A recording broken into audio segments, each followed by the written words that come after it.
Hi, everybody. It's Sasha.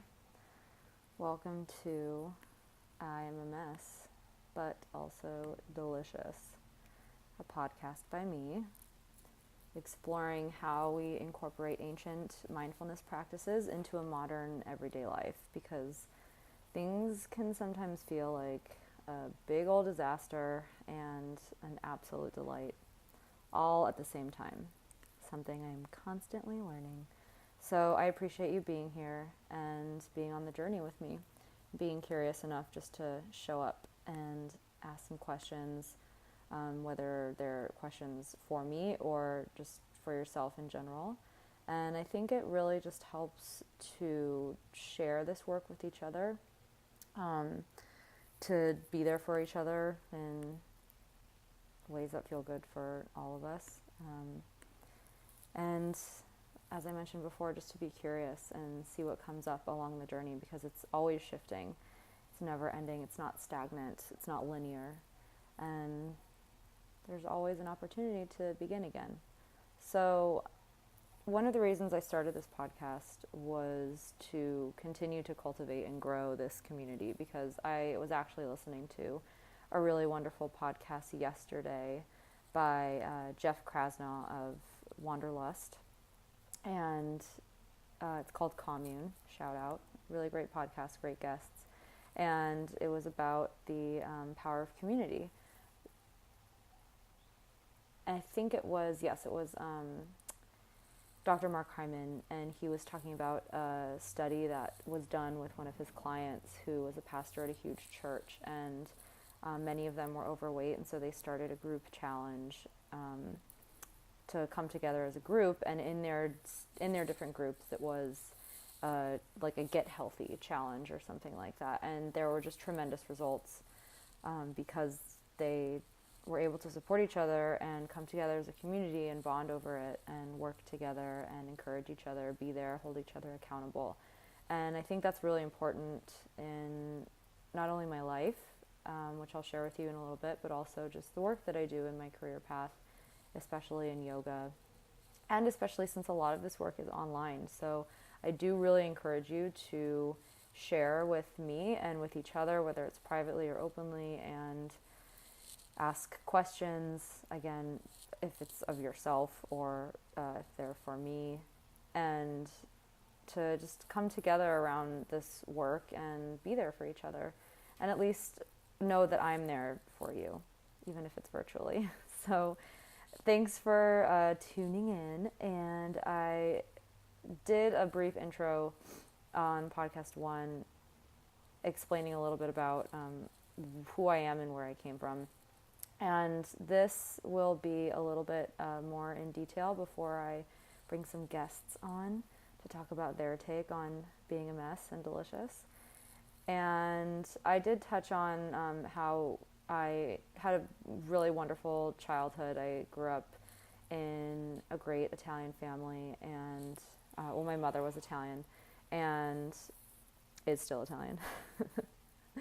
And that did inform my love for food, because we always came together around food, and that was also a very communal engagement, and everything, birthdays, holidays, even just stopping by, it was always about food. I would walk in my grandmother's kitchen and she would say, "Sasha, you want eggs?"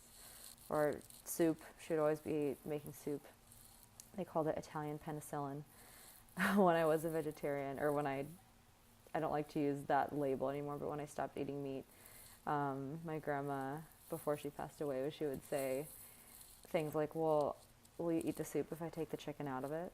Because she would cook, the whole chicken in the soup. And I was like, "No, Nana, I'm sorry." She'd be like, "Fine, don't eat my soup." That Italian guilt is real. Anyways, so this will be a little bit more about my journey and what I've learned along the way, and why I started this podcast, especially after the year I've had. I'll share a little bit more about that. And I'm only just sharing this again because I think it's helpful to be able to come together around this topic and support each other. And hopefully it will encourage you to be open to share your own stories, and at least to just be honest with yourself. So in this childhood life of mine, we did get a lot of homemade food. My mom is wonderful and an angel and took care of 3 insane children. And we did have a lot of homemade food, but it was around the time when convenience food was hot. I guess it still is, but there wasn't as much talk and trending as there is now about whole foods. And so, store-bought pastas and pasta sauce and breads, a lot of carbs. TV dinners were pretty standard, especially since we all were in sports. I was in dance, and it was an easy way to feed your children. So bless their hearts, they fed their kids. But that did often involve, not often, but every once in a while it would involve things like KFC, pizza. What did we get? We got Domino's. Not really Pizza Hut family. We were a Domino's family. Taco Bell. Because they were fast and they were easy and they were around, and especially when you're growing up and you see your friends eating that or other people, especially when you're in school or you are in dance, even though we're in dance and we're in a physically active sport, there was a lot of fast food around, a lot of Doritos, a lot of soda. And I was a pretty healthy child, but I did have... when I got sick, I would get on antibiotics, as one did and still does. And I've been learning over the years, especially through Ayurveda, how that can really be really detrimental to your system over time, even if you don't feel it instantly. And, thank God for modern medicine. It's amazing and helpful in so many ways. But if we don't monitor it, especially if we don't know the side effects initially, it can be really hard to balance that out, especially over a longer period of time. So I did take, modern medicine, and again, fairly healthy. Like, I would get sick every once in a while, but nothing too dramatic. I did have my tonsils taken out, and that was a whole different story. Oh God, I got like strep throat 4 times in a year. And it was so hard for me to eat, and I stopped eating solid foods for a while. That was really scary for my mom especially, but all I wanted was like yogurt. And so I had all this yogurt, and I grew like 4 inches in a year. That's all I had, like all this calcium, and I don't even know if that was the reason, but that was an interesting time and an interesting relationship with food, period. But in college, I also, I mentioned that my mom was also interested in diets and how that all worked. And if you think, also in line with community, if you think to things like Weight Watchers, I remember her going to Weight Watchers meetings because it was a group and it was helpful and supportive. And so that just proves my point again about the power of community, whatever it is, wherever it is. And so that curiosity continued through college. It was a little bit more weight oriented, but I started being a little bit more interested in what I was eating, especially since I had to take care of myself and my mom wasn't doing it for me. And I would make like salads for lunch, but then I would be ragingly hungry. I don't even know if that's a word. I'd be tremendously hungry later in the day when I just had a salad, because I was like trying to keep my weight down for whatever reason. But then I would get drunk and like eat nachos at midnight. So I don't know where that balance came from. And it included a lot of sandwiches. It included a lot of wheat, a lot of like lean, healthy choice, gross deli meat, packaged meat, a lot of packaged foods. But I did my best, and I was at least making somewhat of an effort to include vegetables, and alongside taking shots on the weekends of disgusting vodka. It's okay. I had a great time. Messy, delicious. So is life. So on my way to grad school, I was a little bit more conscious and learned more about, I think I told you about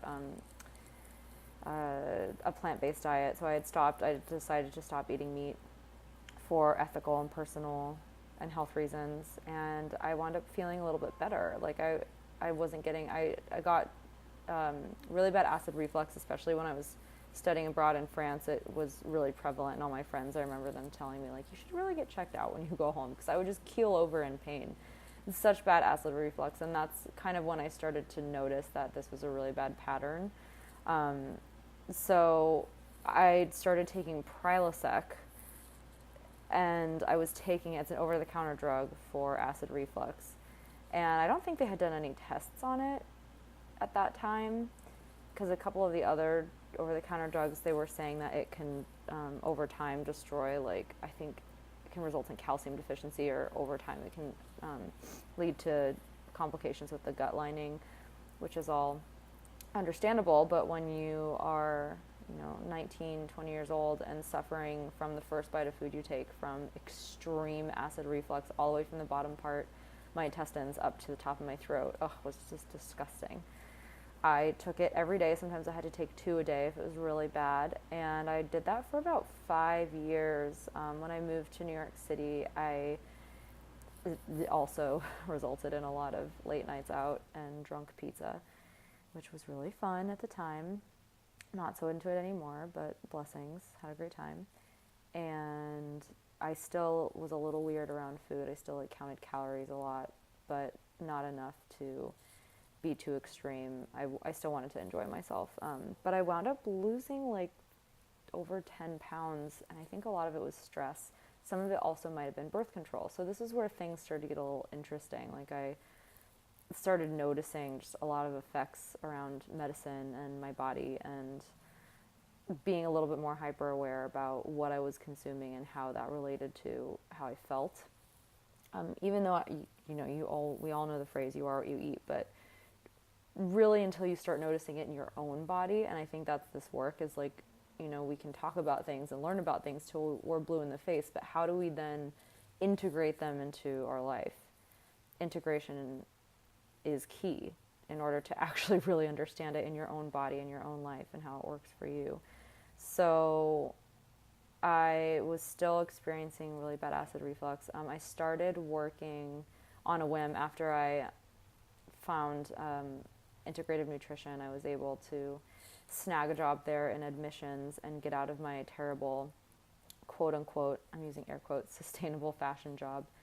And I learned a lot more about nutrition just on top of what I had already learned, and it was just so wonderful. I wound up, after I did the yoga teacher training at Yoga Works, I did the holistic health coach training program at Integrative Nutrition as I was working there. So I was learning about it at my workplace, which was wonderful. We had meals, lunch every day. We had fresh tea and condiments on hand. A lot of it was organic. I learned a lot more about local brands and got really interested in that, and local companies who are making packaged foods without all of the junk in it, like Purely Elizabeth. I connected with them early on in their business development and in my own health coaching, wellness, yoga journey, entrepreneur journey. And they've been a wonderful partner in so many of my events throughout the years. So I just started learning a lot more and being a little bit more invested in it and figuring out how things affected me personally. And I found a kinesiologist doctor who I think I also mentioned in my previous podcast. His name is Dr. Josh Cantor. He does a practice applied kinesiology here in New York City at his new wellness center called Chill Space. It is, in fact, very chill. And he's the best. He's the man. I've been going to him for over almost like 8 years now, and I went to him because I had a bad knee from a dance injury in college, like a wonky, unstable knee, and I went there and I told him, my life story, and I started telling him about acid reflux because he was asking me, I think, about my diet and how I felt. And so instead of testing my knee, the first thing he did was make me do this weird like acid test where you put a piece of paper on your tongue for just like a second and it shows you your acidity levels. And he said mine were off the charts and made me keep a food journal. And I think I went back like in 1 to 2 weeks or something, and he looked through it and he said, do you know that you eat a lot of wheat? I said, yeah, but I thought it's good. Like, I eat whole wheat. And he said, it's way too much. It's extremely acidic for your body. But I didn't know that. Like, from my knowledge, I knew that wheat was healthy, like whole wheat, eat whole grains. but I didn't really know what whole grains meant. So there was just a lot of deeper discovery to be revealed within this process. So eventually he actually helped me to, not only with my knee, but with getting off Prilosec completely. Within like a month, I think, of seeing him. I think I maybe saw him 2 times in a month, which was a big investment for me, just getting this job and still having student loans. But it was so important to me. So that was kind of a miracle. And he also was doing all of this mind, body, spirit work. If you're not familiar with applied kinesiology, it uses muscle testing.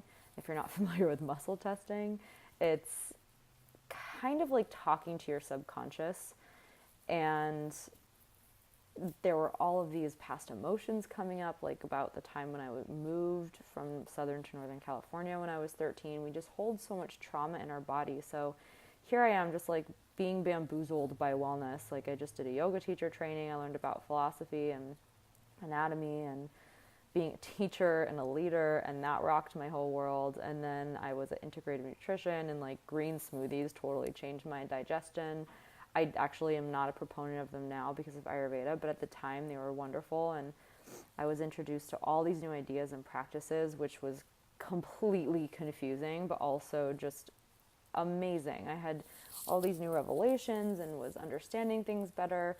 And so, you know, you listen to a lot of these stories, and I wish that I could tell you a story of like, I stopped eating gluten and my eczema went away and I felt amazing and everything was right in the world. I just don't think life always works that clean cut. At least not for me, it hasn't. Which is not a bad thing. I always kind of wished I was that type of person that, you know, would maybe clean out dairy for like 2 weeks and then all of a sudden it's like I poop perfectly every morning or something. It just, I experimented, and I think it's important for people to experiment, but that just was never the case for me. It didn't work out that way, and that's fine.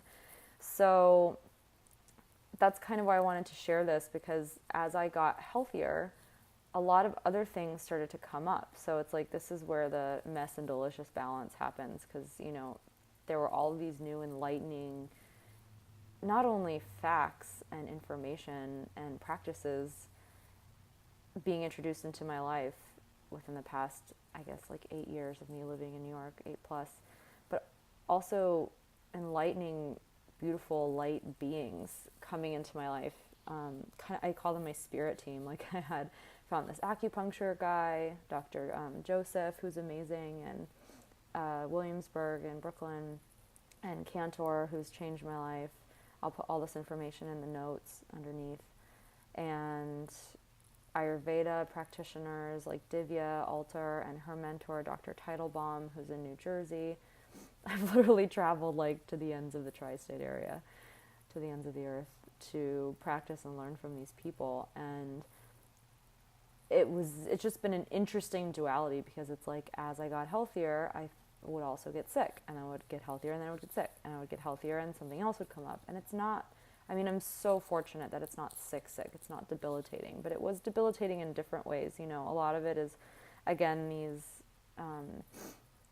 inner revelations, like of how we live our life, how we treat ourselves, how we treat others, like the yamas and niyamas in yoga.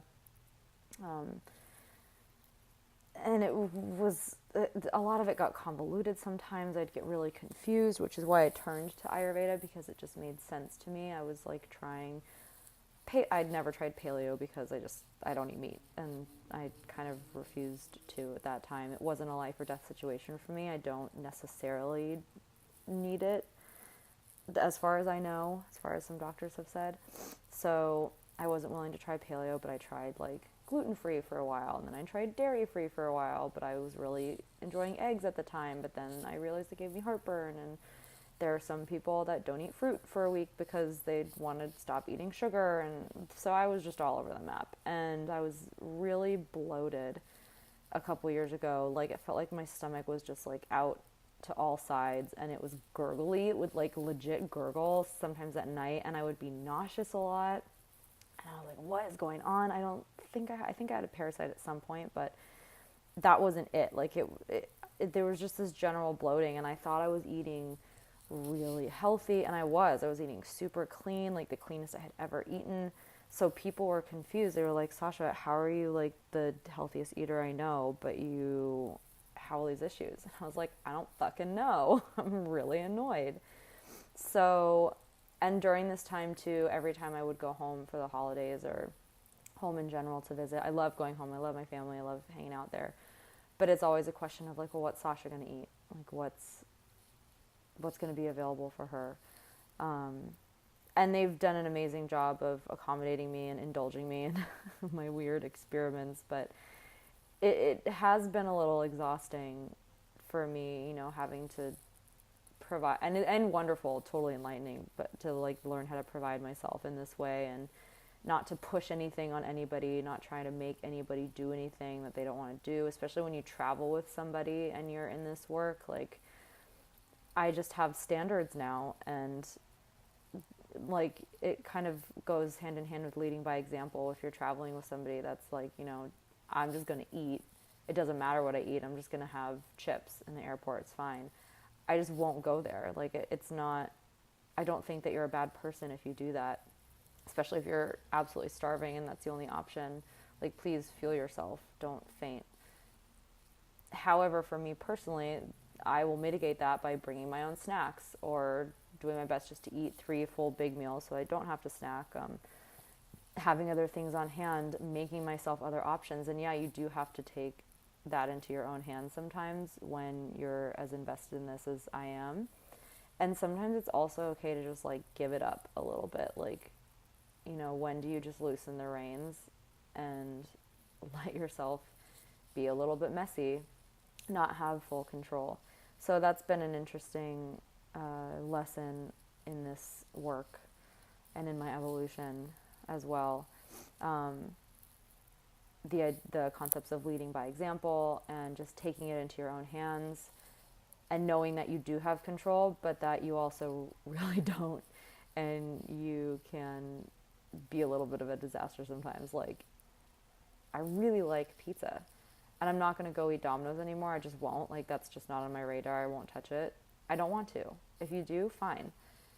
But I will have really delicious pizza. Like, I will go to great lengths to somewhere. I will find something, you know, somebody who's making something out of local flour, or like traditional Neapolitan style, or they use local cheese, or they have vegan options. I'm not vegan, but you know what I mean. So using whole food ingredients is basically now my standard.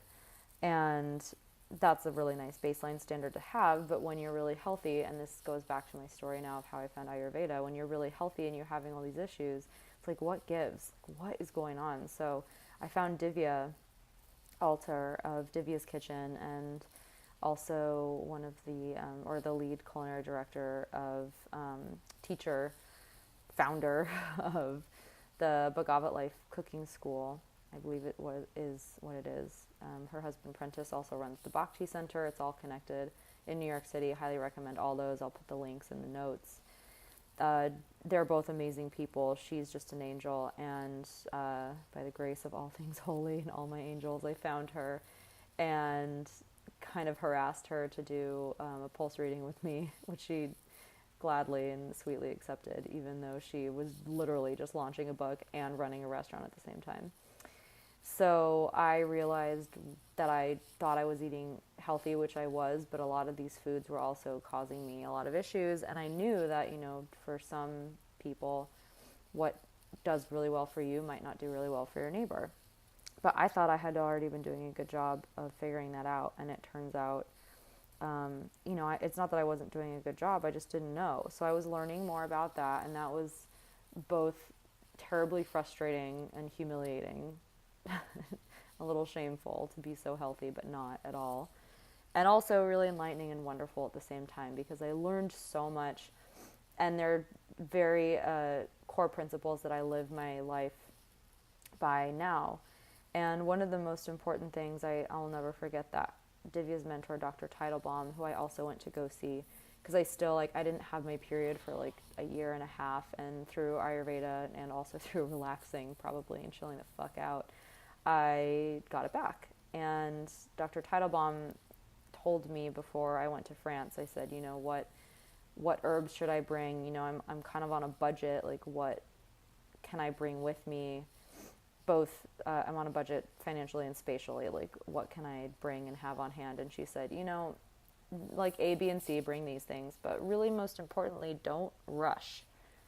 If you can do anything in your life, just please try not to rush, because if you're rushing, the herbs aren't going to work. If your body's in a state of stress, and Josh Cantor always tells me this too, things are just not going to circulate through your body. They're not going to be absorbed because your body is not in a state of receptivity. If you're constantly guarding it, and this is one of the wonderful things about yoga too, is it puts you in a state of softness and receptivity. Especially in New York, we're always in this fight or flight mode, rushing from one thing to the next, especially when you're a yoga teacher. It's so funny. We rush to relax. We literally run a marathon every day, just running up and down subway stairs. It's like a freaking obstacle course, to and from classes. And it's just the nature of being a teacher. Yoga studios often don't employ you like full time from 9 to 5, or you have, back-to-back classes and your day is over. You're often bouncing around. So she said, I know it's really challenging, but please just try not to rush. And so I did my best in France, and I did. I drank a lot of wine, ate so much butter. God bless that butter. French beurre, parfait. So I did a lot of that, and my period came back there. That was really interesting. Also felt like a total mess, and I'll go through that a little bit later, emotionally. And sometimes physically, sometimes I would have a tummy ache because, I drank a little bit too much wine and may or may not have smoked a little bit of weed. I don't know if that's appropriate to put on this podcast, but I did, and ate a lot of bread. And I remember texting Josh at one point and telling him my stomach is pulsing. He was like, why don't you take a break for a week with the bread and the wine and see what happens? And I did, and I felt much better. So my point is with all of this is such a journey that is ongoing for all of us. Like, you can be the healthiest mofo on the planet and still things will come up.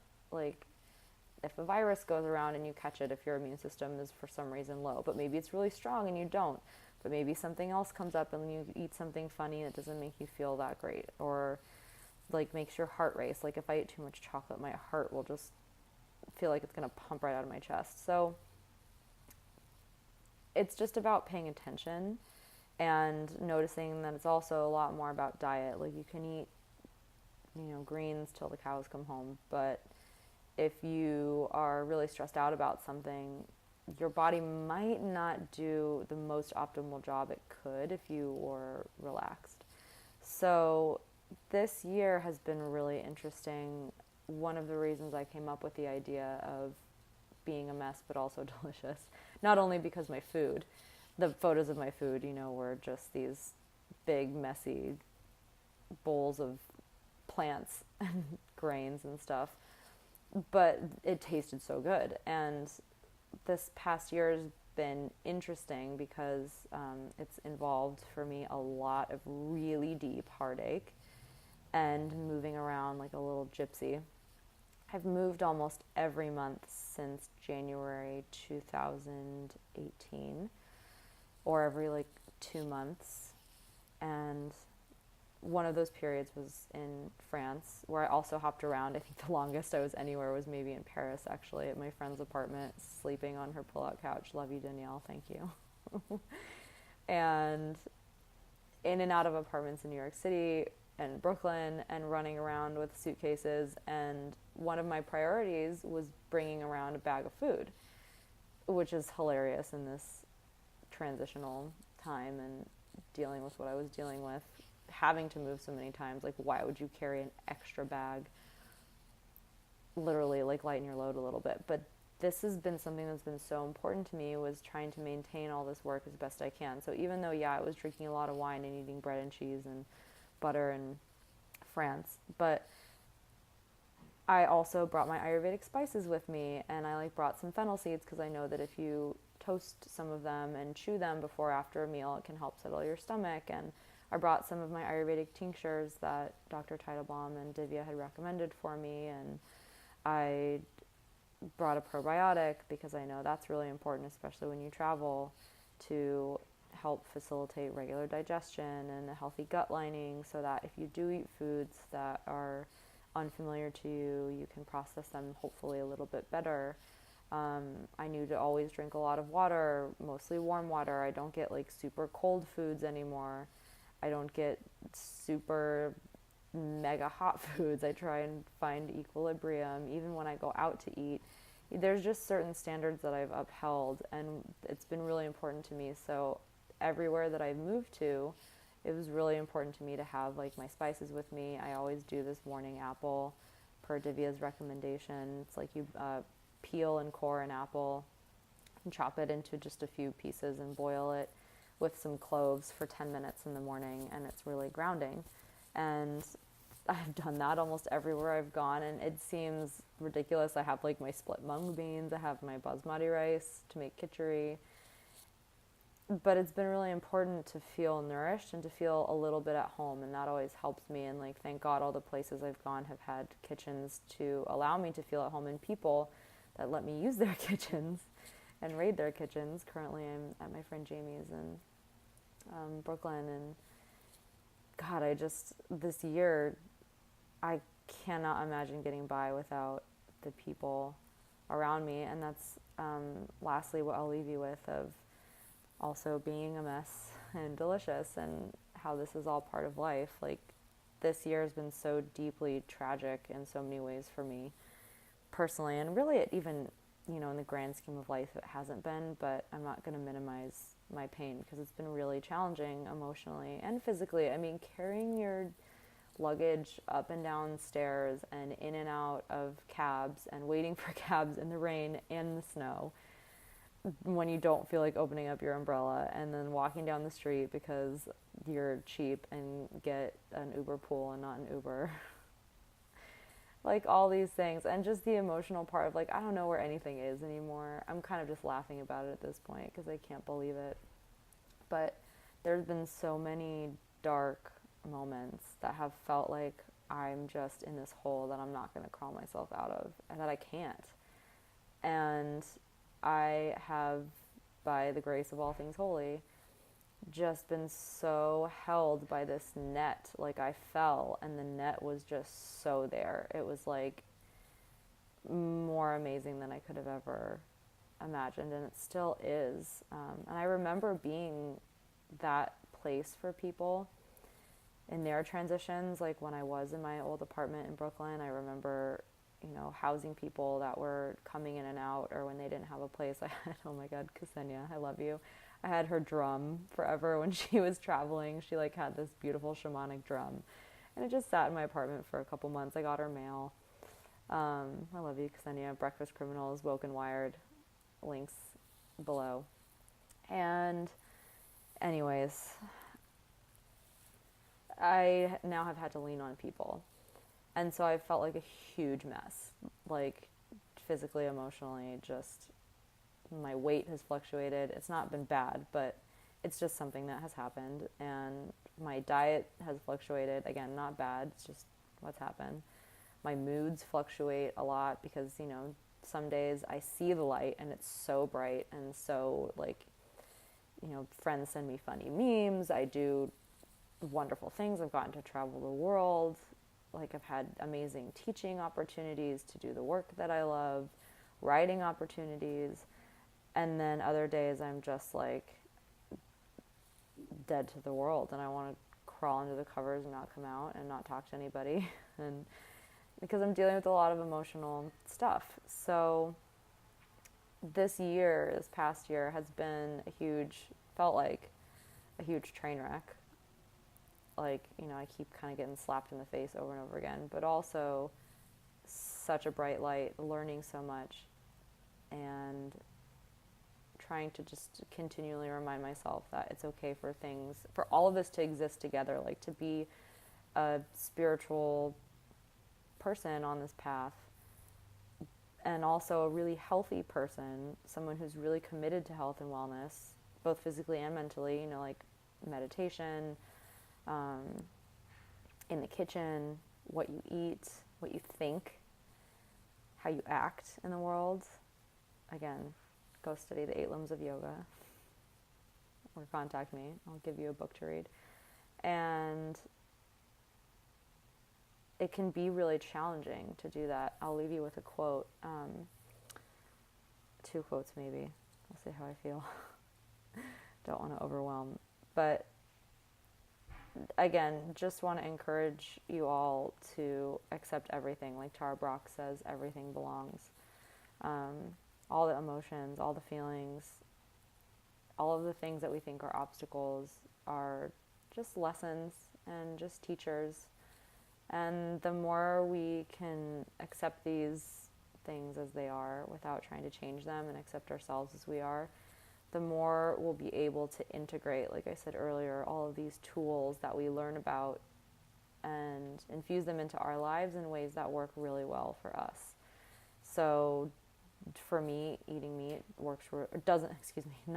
works really well, and my current dietary track works as well as it can. I'm a little overly obsessed with chocolate right now. I mean, I always am, but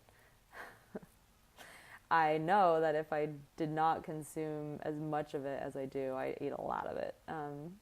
My heart might not palpitate so much, so it's something I'm working on, but I just love it so much. Anyways, messy deliciousness. So this is by the Dalai Lama. The Dalai Lama said this. And it says, as a spiritual trainee, you must be prepared to endure the hardships involved in a genuine spiritual pursuit and be determined to sustain your effort and will. You must anticipate the multiple obstacles that you are bound to encounter along the path and understand the key to successful practice is never to lose your determination. So I'll just leave you with that. I encourage you all to never lose your determination, even if life feels like a mess, and know that there's so many delicious, beautiful moments within that space, and they can all live together happily ever after. Thank you again so much for being here, for listening, for being part of this community. Please reach out if and when you have any questions. See you next time. Bye, guys.